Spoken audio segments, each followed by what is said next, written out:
नमस्कार दोस्तों, स्वागत है आप सभी का जनसत्य न्यूज़ के फेसबुक लाइव में। एक बार फिर से मैं आपके सामने हाजिर हूं, अनु सिंह। और कुछ शाम की बड़ी खबरें हैं जिनसे आपको रूबरू कराना था और जानकारी आपको देनी थी।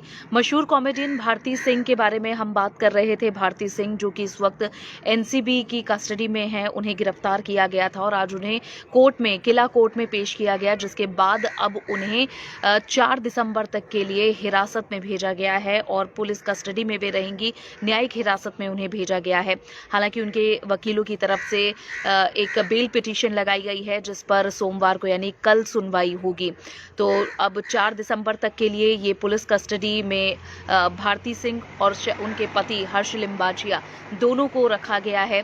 काफी सवाल जवाब हैं जो कि अब उनसे होंगे और आगे पूछताछ उनसे होगी।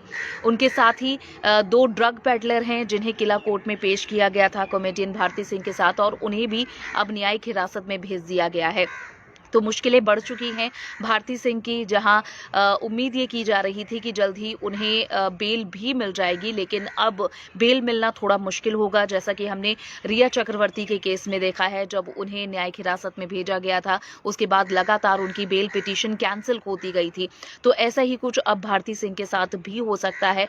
हालांकि उनके वकील पूरी कोशिश करेंगे कि उन्हें कल यानी सोमवार को जो उन्होंने बेल पिटीशन लगाई है उस पर सुनवाई होगी और उन्हें जरूर बेल मिल जाए। लेकिन फिलहाल 4 दिसंबर तक के लिए एनसीबी के जो अधिकारी हैं उन्हें न्यायिक हिरासत मिल चुकी है भारती और उनके पति हर्ष लिम्बाचिया की। तो मुश्किलें बढ़ गई हैं। और एक और जानकारी अभी मिल पाई है, जब पुलिस ने जो एनसीबी के जो अधिकारी हैं उनकी तरफ से जब कोर्ट में अपना पक्ष रखा गया कि आखिर क्यों भारती सिंह को गिरफ्तार किया गया है, तो ये पता चला कि उनके घर से तकरीबन 86 ग्राम गांजा है जो बरामद हुआ था और उसके बाद ही भारती सिंह को गिरफ्तार किया गया। तो ये सारे प्रोहिबिटेड ड्रग्स हैं जिन्हें रखने की मनाही है, जिनकी कंज्यूम करने पर मनाही है और लीगल ऑफेंस है, माफ़ कीजिएगा। और उसके बाद इस तरह से भारती सिंह को गिरफ्तार किया गया और अब उन्हें 4 दिसंबर तक के लिए न्यायिक हिरासत में ही रहना होगा। तो ये एक बड़ा अपडेट है जो आपको देना था। मुंबई के किला कोर्ट में उन्हें पेश किया गया। इसके बाद अब क्योंकि जब फिल्म इंडस्ट्री के या फिर छोटे पर्दे के लोगों पर कोई भी कंट्रोवर्सी आती है तो उस पर रिएक्शन भी आने बहुत जल्दी शुरू हो जाते हैं। और अब क्योंकि भारती सिंह से जुड़ा हुआ ये मामला है तो उनके ग्रुप के और उनकी इंडस्ट्री के जुड़े हुए काफ़ी लोगों की प्रतिक्रिया आ रही है। इसमें से एक प्रतिक्रिया है जिसे मैं ज़रूर उनके अकाउंट से भी जानकारी देना चाहूँगी, लेकिन मंत्रियों की भी टिप्पणी और उनकी भी प्रतिक्रिया आई है। महाराष्ट्र सरकार में मंत्री हैं नवाब मलिक। उन्होंने इस ड्रग केस की जांच को लेकर एक बयान दिया है, बात कही है। उन्होंने कहा कि एनसीबी उन लोगों को गिरफ्तार कर रही है जो कि ड्रग्स का सेवन करते हैं, वो नशेड़ी हैं, उन्हें नशा मुक्ति केंद्र भेजा जाना चाहिए। ये एक बड़ी टिप्पणी है जो कि नवाब मलिक की तरफ से की गई है और उन्होंने ये कहा है कि उन्हें जेल नहीं बल्कि नशा मुक्ति केंद्र भेजना चाहिए। एनसीबी का ये कर्तव्य है कि ड्रग तस्करों को ट्रैक किया जाए, लेकिन उनके खिलाफ कोई कार्रवाई ना की जाए। क्या एनसीबी फिल्म इंडस्ट्री से ड्रग सेवन करने वालों की गिरफ्तारी कर ड्रग तस्करों को बचाना चाहती है? ये उन्होंने बात कही है। तो अब आप क्या इस पर अपनी प्रतिक्रिया देते हैं, ये भी आप बताइए। आप क्या सोचते हैं कि वाकई जो लोग ड्रग का सेवन करते हुए या उनके पास से ड्रग मिलती है, क्या उन पर कोई कानूनी कार्रवाई होनी चाहिए या उन्हें सुधार गृह भेजना चाहिए, उन्हें इस तरह के सेंटर नशा मुक्ति केंद्र भेजना चाहिए, जो कि महाराष्ट्र के मंत्री नवाब मलिक की तरफ से ये कहा गया है। मीनू हमारे साथ जुड़ी। हेलो अनु मैम कह रही हैं, आपको भी हेलो। और आप सभी लोग जो इस वक्त हमें देख रहे हैं अपनी प्रतिक्रियाएं भी साथ के साथ इस पर देते रहें। तो ये भी हमें रहे कि आपकी तरफ से कोई सुझाव या कोई सजेशन और अपना पक्ष भी रखने की बेहद ज़रूरत है। तो आपको क्या लगता है कि महाराष्ट्र के जो मंत्री हैं नवाब मलिक, उनकी तरफ से एक सजेशन है कि इन्हें सुधार गृह भेजा जाना चाहिए, ना कि पुलिस हिरासत में। और साथ ही ये भी कहा है कि बॉलीवुड के इन लोगों को गिरफ्तार कर ड्रग तस्करों को बचाने की कोशिश भी की जा रही है, उनके खिलाफ कोई कार्रवाई नहीं की जा रही, जो कि गलत है। तो इस तरह की कुछ प्रतिक्रियाएं हैं जो कि एनसीबी की कार्रवाई को लेकर लगातार उठती रही हैं। नारकोटिक्स कंट्रोल ब्यूरो ने जो प्रतिबंधित ड्रग है मैरिजुआना, उसके कथित इस्तेमाल और उसे रखने के आरोप में ही कॉमेडियन हर्ष लिम्बाचिया और उनकी पत्नी कॉमेडियन भारती सिंह को गिरफ्तार किया है।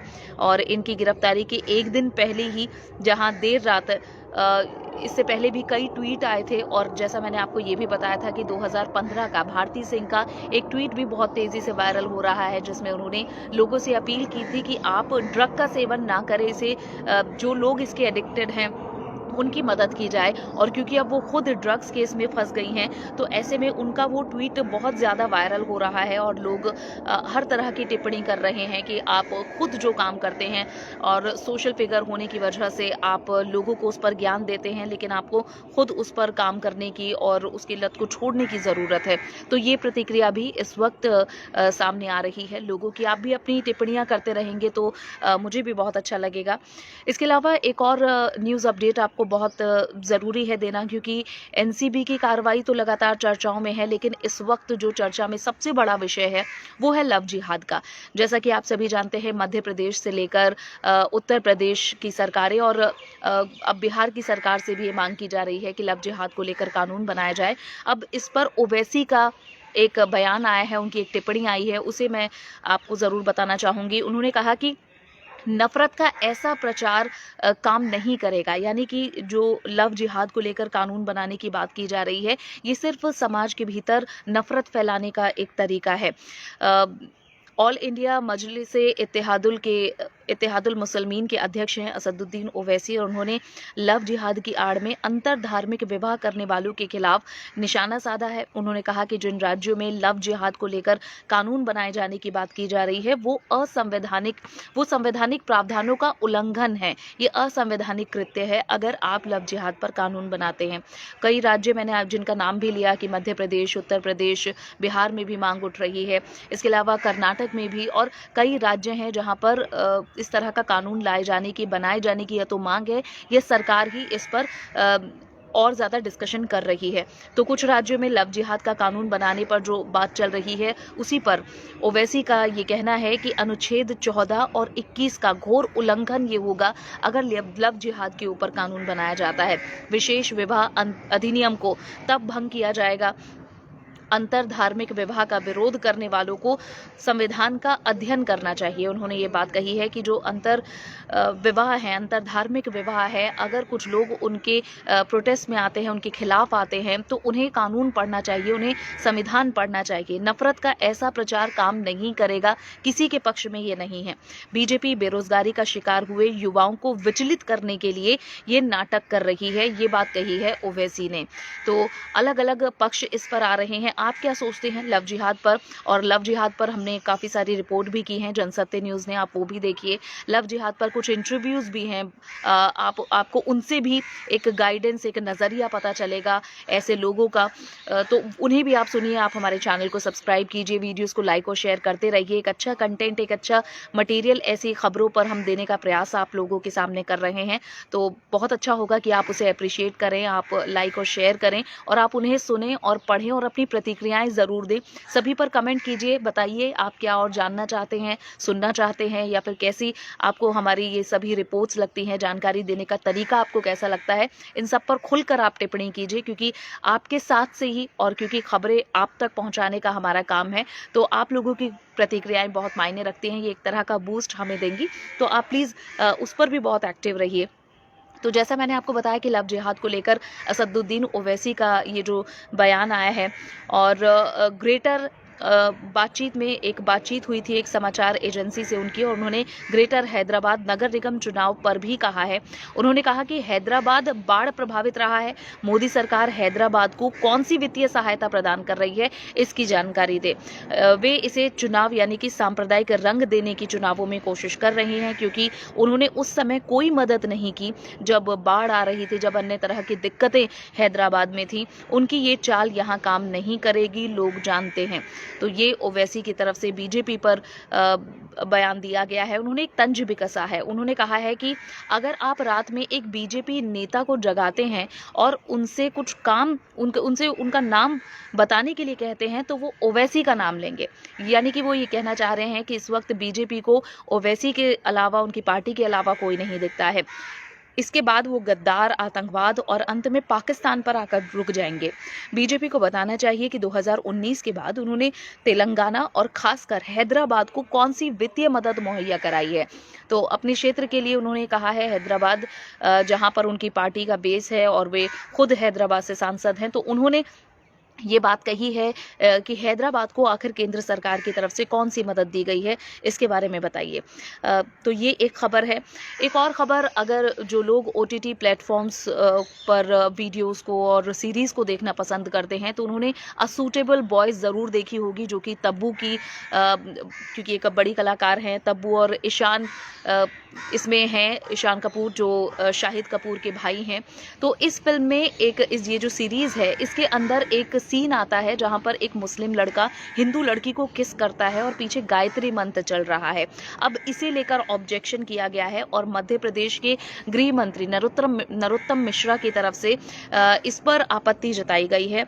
लव जिहाद पर जहां कानून बनाने की बात मध्य प्रदेश की तरफ से कही गई है, और अब OTT प्लेटफॉर्म नेटफ्लिक्स पर डायरेक्टर मीरा नायर का उनकी ये एपिसोड है, उनकी ये वेब सीरीज़ है अ सूटेबल बॉय, जो कि अब विवादों में है। जैसा मैंने आपको बताया, किस सीन को लेकर अब ट्विटर पर और अन्य सोशल मीडिया पर काफ़ी प्रतिक्रियाएं आ रही हैं।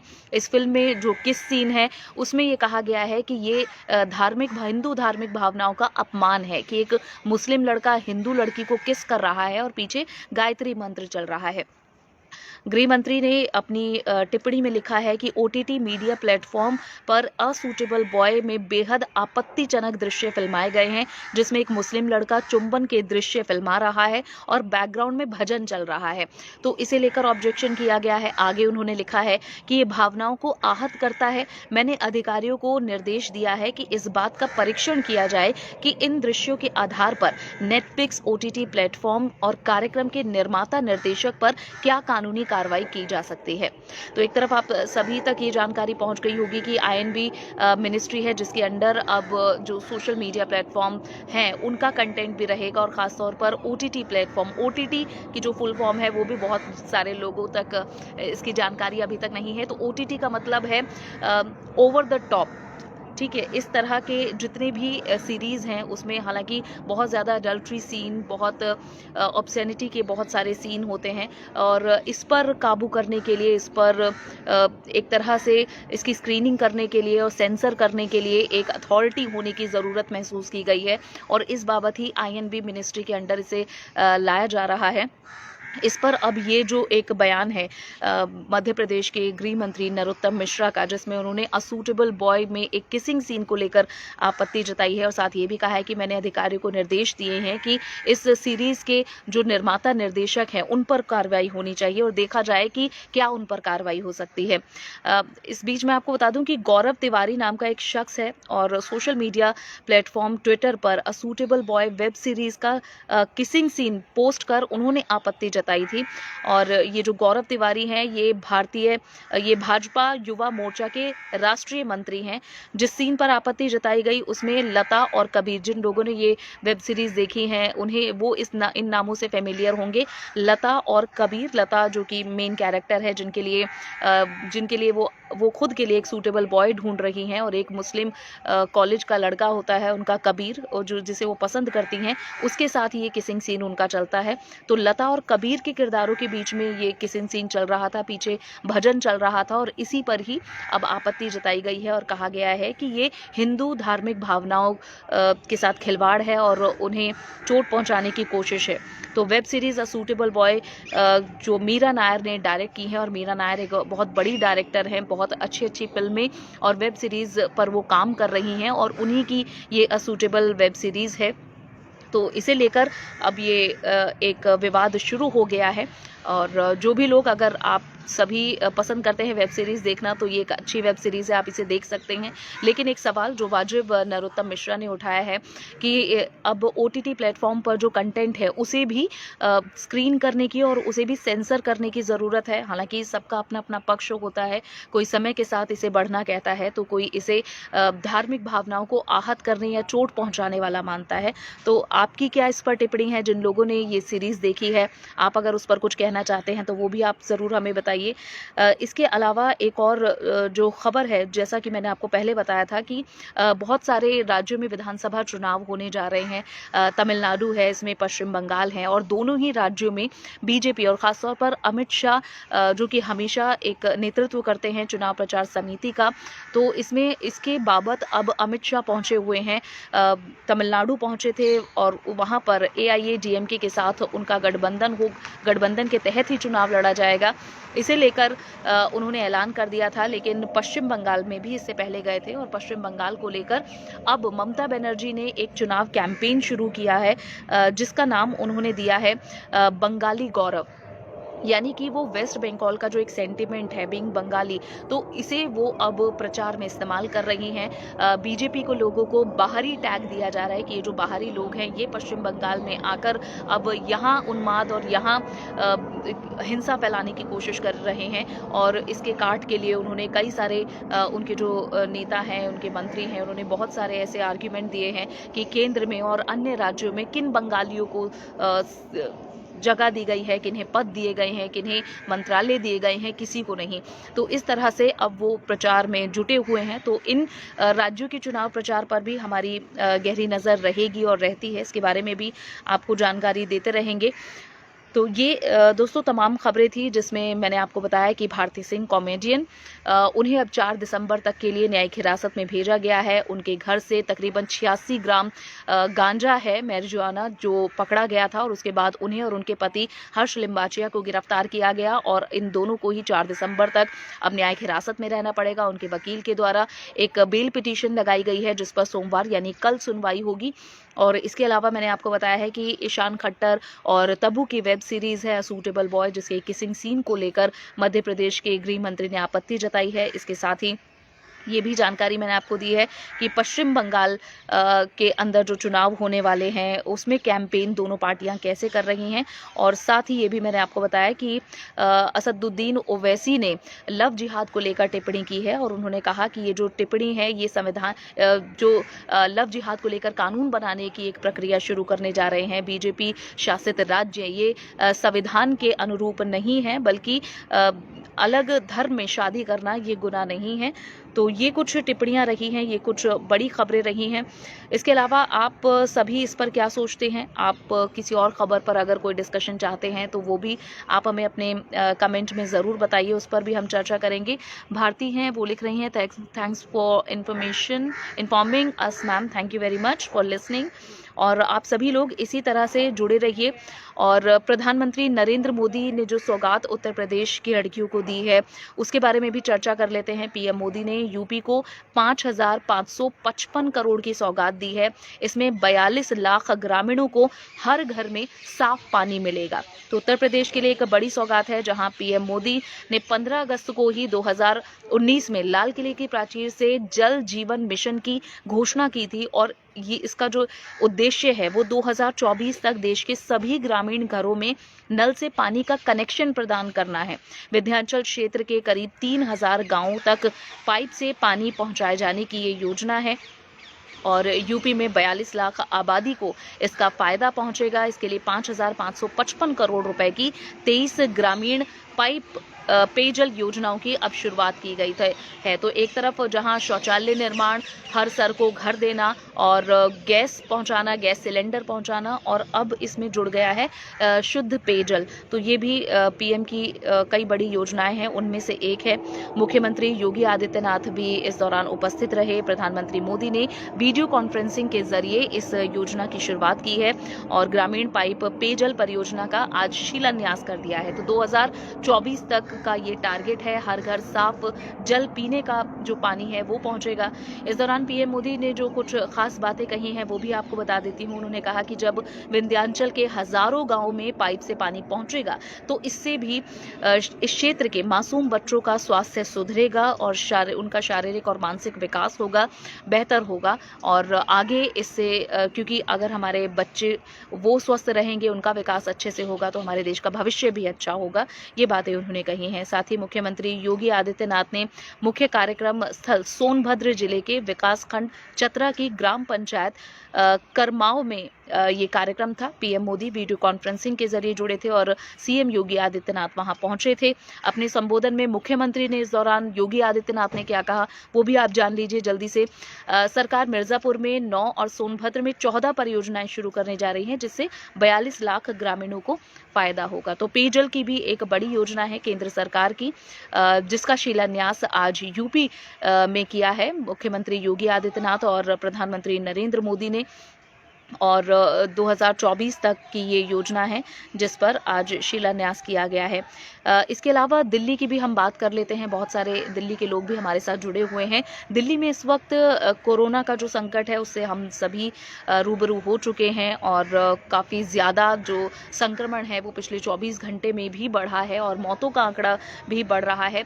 इससे पहले भी जब फर्स्ट कोरोना वेव दिल्ली के अंदर आई थी तब भी केंद्र की तरफ से, खासतौर पर अमित शाह की तरफ से काफ़ी सपोर्ट किया गया था स्टेट गवर्नमेंट को, दिल्ली गवर्नमेंट को। जब दोनों गवर्नमेंट्स ने मिलकर काम किया था तब एक बहुत हद तक काबू पा लिया गया था दिल्ली में कोरोना संक्रमण पर। और क्योंकि अब ये तीसरी वेव चल रही है तो इसमें भी बहुत ज़्यादा केसेस बढ़े हैं और ये पहले से ज़्यादा हैं। तो ऐसे में गृह मंत्री की तरफ से भी काफ़ी सारे सजेशन और बहुत सारे कॉमन ऐसे प्लान हैं जिन पर काम किया गया है। और गृह मंत्री अमित शाह के निर्देश के बाद अब दिल्ली में कोरोना की टेस्टिंग एकदम बढ़ा दी गई है। इससे पहले दिन में 1 लाख टेस्टिंग किए जाने का, 1 लाख लोगों की कोरोना जांच किए जाने की बात दिल्ली के मुख्यमंत्री केजरीवाल ने कही थी, लेकिन वो महज 50 से 51 हज़ार लोगों की टेस्टिंग एक दिन में हो रही थी। लेकिन इस टारगेट को आगे बढ़ाकर 1.5 लाख कर दिया गया था। लेकिन अब गृह मंत्री अमित शाह ने कोरोना की टेस्टिंग को अचानक से बढ़ा दिया है। पहली बार दिल्ली में RT-PCR testing, rapid antigen testing को पार कर दिया गया है और रोजाना नए रिकॉर्ड तो बन ही रहे हैं। दिल्ली में अमित शाह के निर्देश के बाद दिल्ली में कोरोना की टेस्टिंग को बढ़ाया गया है। पहली बार जो मैंने आपको बताया कि RT-PCR टेस्टिंग और रैपिड एंटीजन टेस्टिंग को पार किया गया है। इसके साथ ही 250 वॉलेंटियर हैं जो कि DRDO को सौंपे गए हैं, जिन्हें काम पर अब लगा दिया गया है। उन्होंने अपना कार्य भी शुरू कर दिया है। घर घर जाकर लोगों की टेस्टिंग हो रही है। कल से ही डोर टू डोर टेस्टिंग का कैंपेन दिल्ली के अंदर शुरू हो चुका है और 20 नवंबर तक 30,70,729 लोगों का सर्वे हो चुका है। इसी के साथ एम्स के 207 जूनियर डॉक्टर्स की भी बहाली कर दी गई है। तो ये एक कॉमन जो शिकायत थी वो ये रही थी कि अस्पतालों में डॉक्टर्स की और बेड की कमी है, तो वो कमी भी दिल्ली वासियों के स्वास्थ्य पर, उनके जीवन पर भारी ना पड़े, इसे देखते हुए भी दिल्ली के अंदर अब डॉक्टर्स की संख्या है उसे बढ़ा दिया गया है। जैसा मैंने बताया कि 207 जूनियर डॉक्टर्स की बहाली की गई है और साथ ही जो 4th ईयर के स्टूडेंट्स हैं उन्हें भी अब फील्ड पर उतार दिया गया है मेडिकल के। और दिल्ली के मुख्यमंत्री केजरीवाल ने भी 70 विधानसभा क्षेत्रों में मौजूद आम आदमी पार्टी के विधायकों, पार्षदों, सदस्यों से ये आग्रह किया है कि वो अपने इलाकों में मास्क वितरण करें। और साथ ही केजरीवाल ने परसों भी दिल्ली की जो मार्केट एसोसिएशन थी उनके साथ एक वीडियो कॉन्फ्रेंसिंग के द्वारा एक मीटिंग की थी, जिसमें उन्होंने ये उन्हें भरोसा दिलाया था कि अभी मार्केट बंद करने नहीं जा रही है दिल्ली सरकार, लेकिन जो मार्केट एसोसिएशन है और जो दुकानदार हैं उनकी ये जिम्मेदारी है कि वो सभी मुफ्त में मास्क डिस्ट्रीब्यूशन का काम करें। उनकी दुकान के अंदर या उनके मार्केट के आसपास जो लोग बिना मास्क के देखे जाते हैं उनके ऑब्जेक्शन किया जाए और उन्हें कहा जाए कि आप मास्क पहने, क्योंकि अगर ऐसा देखा जाएगा कि दिल्ली के जिन मुख्य बाजारों में केसेस बहुत ज़्यादा बढ़े हैं उन्हें बंद किया जाएगा। ये सीएम की तरफ से पहले ही कहा गया था, लेकिन फिलहाल के लिए क्योंकि व्यापारियों की तरफ से भी आपत्ति जताई गई है कि अगर बहुत ज़्यादा केसेस बढ़ने के बाद मार्केट्स को बंद कर दिया जाता है तो उन्हें बहुत नुकसान होगा। इस वजह से उनकी बात को भी समझते हुए अब ये फैसला किया गया है कि फ्री में मास्क डिस्ट्रीब्यूशन किया जाएगा। और आप सब लोगों से भी मेरी दरख्वास्त है कि आप भी लोग जो सार्वजनिक जगहों पर जाते हैं मास्क का इस्तेमाल हमेशा करें। और साथ ही जो स्वास्थ्य मंत्री हैं सत्येंद्र जैन दिल्ली के, उनकी तरफ से कहा गया है कि 2 दिन में 1000 से ज़्यादा ICU बेड होंगे। तो ICU बेड की कमी महसूस की जा रही थी और दिल्ली के जो उप मुख्यमंत्री हैं मनीष सिसोदिया, उनकी तरफ से जानकारी दी गई थी कि दिल्ली में 90% ICU बेड हैं जो कि फुल हो चुके हैं। ऐसे में जो संक्रमण बढ़ रहा है, बहुत सारे लोगों की शिकायत थी कि सरकारी अस्पतालों में, दिल्ली के अस्पतालों में बेड नहीं है और उन्हें उनके पेशेंट को एडमिट नहीं किया जा रहा है और इसी ज़रूरत को देखते हुए अब आईसीयू बेड बढ़ाने की भी बात कही गई है। सत्येंद्र जैन ने दावा किया है कि 1-2 दिन के अंदर ही 1000 से ज़्यादा आईसीयू बेड्स उपलब्ध कराए जाएंगे और ऐसे में जो कोरोना के बढ़ते मामलों पर काबू पाने की जो हमारी कोशिश चल रही है उसे ताकत मिलेगी। तो ये दिल्ली के स्वास्थ्य मंत्री की तरफ से कहा गया है। सत्येंद्र जैन जो कि खुद भी कोरोना पीड़ित हुए थे, उन्हें भी कोविड-19 हुआ था, हालांकि वो रिकवर हुए, उनकी भी तबीयत बीच में खराब हुई थी और आपको याद होगा कि जब सत्येंद्र जैन कोरोना पॉजिटिव हुए थे तो वे खुद प्राइवेट अस्पताल में भर्ती हुए थे, जिसकी काफ़ी आलोचना हुई थी कि दिल्ली के अस्पतालों में आप खुद क्यों नहीं भर्ती हुए, जब दिल्ली के लोगों के लिए, दिल्ली निवासियों के लिए सरकारी अस्पताल खोले गए हैं और वहाँ की जो व्यवस्था है, तो आखिर क्यों खुद मंत्री और जो शासित पार्टी है उनके नेता क्यों नहीं उसे अवेल कर रहे हैं। तो ये आलोचना के कई विषय रहे हैं। बहरहाल 1000 जो बेड्स हैं उनकी कमी को उन्हें और ताकत के तौर पर देखा जाएगा, उनकी कमी को पूरा किया जाएगा। उन्होंने ये भी कहा है सत्येंद्र जैन ने कि हमने बेड्स की संख्या को बढ़ाकर 17,592 कर दिया है और लगभग 7700 बेड अभी भी खाली हैं, 9500 भरे हुए हैं। पिछले 3 से 4 दिनों में 400 आईसीयू बेड बढ़ाए गए हैं, आगे और आईसीयू बेड बढ़ाने की संभावना है। तो ये अभी तक दिल्ली गवर्नमेंट का स्टैंड रहा है और आज की भी मैं आपको संख्या बता दूं कि आज भी 100 से ज़्यादा लोगों की जान गई है दिल्ली के अंदर, यानी कि पिछले 24 घंटे की मैं आपको जानकारी दे रही हूं। 100 से ज़्यादा लोगों की मौत हुई है और ये आंकड़ा बीते 24 घंटे का 111 है। एग्जैक्ट अगर मैं बताऊं तो 111 लोगों की पिछले 24 घंटे में दिल्ली के अंदर मौत हुई है और जो अब कुल आंकड़ा है दिल्ली में जिन लोगों की मौत हुई है कोविड-19 से, वो हो गया है 8,270 और 20 नवंबर को कोरोना से 118 लोगों की मौत हुई थी। 18 नवंबर को कोरोना से सबसे ज़्यादा 131 लोगों की मौत हुई थी। तो जितनी भी लोग दिल्ली एनसीआर में रहते हैं वो इस बीमारी को, इस संक्रमण को बिल्कुल भी हल्के में ना लें, क्योंकि डेथ टोल दिल्ली के अंदर बहुत ज़्यादा बढ़ रहा है और वो बहुत से लोगों की समस्या और उनकी चिंता को बढ़ा रहा है। हो सकता है आप यंग हैं, आपको इससे ज़्यादा दिक्कत ना हो, लेकिन आपके परिवार के अन्य लोगों को ज़रूर इससे परेशानी हो सकती है। तो दोस्तों ये कुछ बड़ी और अहम खबरें थीं जिसके बारे में मैंने आपको बताया है और आगे भी कोई भी अपडेट होगा खबरों का तो जनसत्य न्यूज़ पर आप ज़रूर उन खबरों को देखेंगे और कोशिश यही है हमारी कि हर खबर आप तक पहुंचे, कोई भी खबर आपसे छूटे ना। अगर आप जनसत्य न्यूज़ को फॉलो कर रहे हैं सभी सोशल मीडिया प्लेटफॉर्म पर, तो कोई भी खबर ऐसी नहीं होगी जो आपको नहीं पता होगी। तो समय समय पर आप इसी तरह हमारे साथ जुड़ते रहिए। हमारे रिपोर्ट्स जो आप चाहे यूट्यूब हो, फेसबुक हो, इंस्टाग्राम हो, ट्विटर हो, सभी पर हमारी जानकारियाँ उपलब्ध हैं। फेसबुक पर बहुत सारी और यूट्यूब पर बहुत सारी रिपोर्ट्स हैं जो आपको हमेशा इन्फॉर्म रखेंगी। तो आप उन्हें साझा करते रहिए, शेयर करते रहिए, अपने कमेंट लिखिए और अपनी प्रतिक्रियाएं यूं ही हम तक पहुंचाते रहिए। तो फिलहाल के लिए बस इतना ही। नमस्कार।